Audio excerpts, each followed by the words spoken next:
Hi, readers. Happy Monday and welcome to reading. We have learned so many strategies about how to solve unknown words. We've also been working on how to change our voices to sound um, like the characters and match our voice to what's happening, right? Now, today we're going to still work on actually both of those at the same time. And I'm going to teach you a new strategy to do whenever you're solving, after you solve words that you don't know, because a lot of times you pick up a book and you've maybe never read it before. So there's a lot of words that you have to figure out. You're paying attention to those letters, you're paying attention to the sounds, and then on top of that, you're trying to understand what's happening in the story. So there's a lot going on in your brain and a lot going on as you're reading. So I'm going to teach you a strategy called Read It Like You've Always Known It. So what that means is when you first come to a page and you're just trying to figure it out, go ahead, figure it out. Use our strategies for solving words you don't know, breaking it up, sounding it out, skipping it and coming back, um, using the pictures to help you, and then making sure it makes sense. So once you've solved the whole sentence or the whole page, go back and read it again, but this time, the second time you read it like you've always known it, because you've already solved it all, and now you can read it like you've always known it. I'm going to show you what that looks like. First, I'm going to read you this book, and then I have a sentence that comes from this book, and I'm going to show you how I'm going to first solve the, well, actually, I'll do this first, and then I'll read the story, okay? But it comes from this book. So I have a sentence, and there are some words in here that are hard. They're hard and big words. So I first need to just solve it, and then I will read it again. So let me show you. So it goes, it's called, and here's a big word. I'm gonna have to sound it out. I'm gonna break it up. So ready? That's my strategy. It's called do austerlets. So austerlets. Austerlets. It's called Austerlet. Austerlets. It's called Austerlets. Let me look at this. Austerlet. I'm going to use the pictures to help me. This is a chameleon. Let's make sure that makes sense. It's called Austerlet's chameleon. I think it's chameleon. That would make sense. And it lives in, again, I'm going to break it up a little bit. It's a big word. Madagascar. Okay, Madagascar. Madagascar. Madagascar. Okay, you noticed I took time to solve words I didn't know. I used my strategies. I broke it up and put it back together. For this one, I used the pictures to help me. Now, you just saw me. It was kind of hard to understand what was happening because I took so much time just trying to figure out the words. So now what I can do is I can go back and read it like I've always known it. I've already solved them, so watch. I'm going to reread it and you're going to see it's going to sound like I've always known these words, right? It's called Austerlitz chameleon, and it lives in Madagascar. That's easier to understand, and it sounds better. You see how I did that? So today, as you are reading, I want you to do that. I want you to solve the words you don't know, and then you can go back and reread it and sound like you've always known it. Okay? Good readers do that. They go back and reread the sentence after they've solved the words they didn't know so that it sounds nice and smooth and you can understand what's happening in the story. Okay? Now, before you guys go ahead and go read for 20 minutes and then do your activity on Seesaw, I first wanted to read to you, a story. It's called Chameleons Are Cool. That's where I got this sentence from. Chameleons are cool. Some lizards eat bananas. Chameleons don't. Some lizards walk upside down on the ceiling. Chameleons don't. Or I'm sorry, chameleons can't. There's even a lizard that glides from tree to tree, and chameleons certainly wouldn't do that.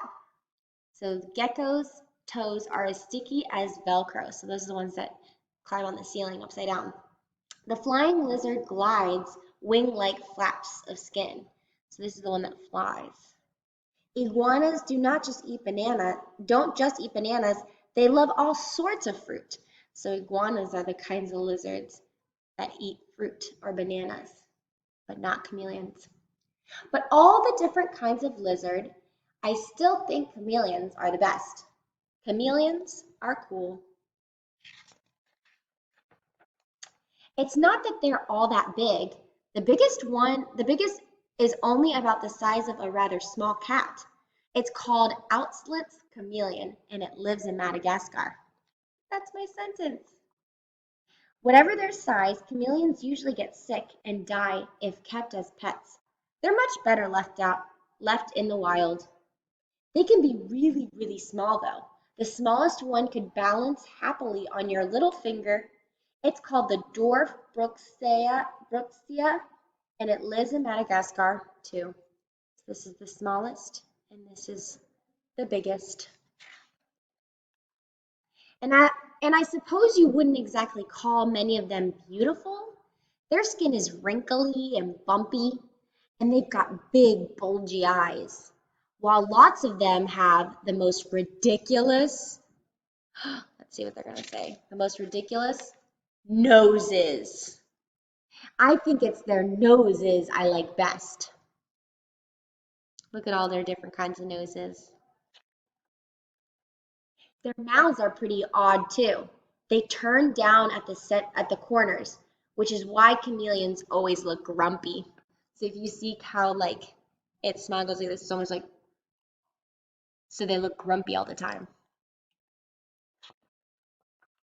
Actually, they don't just look grumpy, they are grumpy.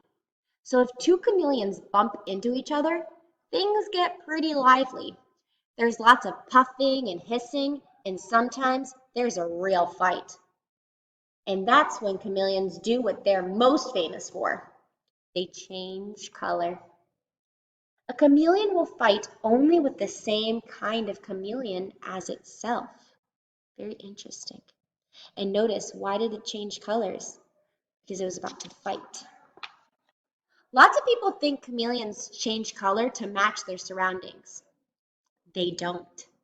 They change color when they're angry, or when they're too cold or too hot, or when they're sick. So think about all the reasons why chameleons change colors. Give us a few ideas. And there are some sorts of chameleons that hardly change color at all. As a rule, though, chameleons don't bump into one another all that often. I suppose it wouldn't be fair to call them lazy, but they certainly don't move any more than they have to. And when they do, it's almost always incredibly slow. A chameleon's feet are shaped like pincers for holding on to branches tightly. As you can see, it's like holding on. Sometimes they stop completely in mid-step, as if they've forgotten what they were supposed to be doing. But if you look closely, you'll see they're actually carefully peering out. So that means they're looking out. Now, peering about is something chameleons are rather good at. That's because their eyes can move separately from each other, unlike our eyes, which always move together. If you notice, if you move your eyes up, down, side, they're both going to go the same direction. But a chameleon, one eye can be looking this way, and the other eye can be looking this way. Two different directions. Most of chameleon's eyes is covered with skin, like the rest of its body. There's a teeny peephole in the middle that the chameleon sees through. So while one eye is looking back over the chameleon's shoulder, the other one is scanning the branches ahead. As soon as it spots something tasty, The chameleon fixes both eyes on its prey and begins to creep forwards, even more slowly than usual. Then it opens its mouth, just a crack, and thwop. Chameleons feed on all sorts of creepy crawlies. The biggest ones also eat small birds, mice, and even other chameleons. Out shoots this amazing long tongue with a sticky tip at the end, like a piece of well-chewed chewing gum. Then the tongue flies back, and there's a lot of chomping and chewing, and perhaps a few bits of insect leg fluttering to the ground. And after that, the chameleon just sits there for an hour or two, doing nothing very much at all, looking quite exhausted, and still grumpy after all that hard work. Most lizards gulp their food down without chewing it, but chameleons grind everything up thoroughly. So that means they're really chewing hard and making it all ground up before they swallow it. And there you have it. How could you possibly resist a pocket-sized, bad-tempered, color-changing, swivel-eyed, snail-paced, long-tongued sharpshooter? If chameleons aren't cool, then I don't know what is. And that's the end of the story, guys. I hope you enjoyed this book. Today on Seesaw, like I said, you are going to have to practice this strategy that I've taught you. You're going to read something that I've given you on Seesaw. You'll see it. And in the microphone, you're going to read it out. But practice first. Before you read it, I want you to practice. See, are there any words you don't know? If there's a word you don't know, solve it first. Then after you know it in your head, read it again. And that's when I want you to record yourself, is the second time through when you're reading it, like as if you've already known it. You've known it the whole time. Okay? So your voice should sound like you know it. You shouldn't be reading like, it's called Australia. No, you should read like you've already known it because you've had time to practice. So it should sound like, it's called Outslit's chameleon, and it lives in Madagascar. See how smooth it sounds? I want you to practice that for your assignment. And don't forget to read for 20 minutes. Have fun, readers.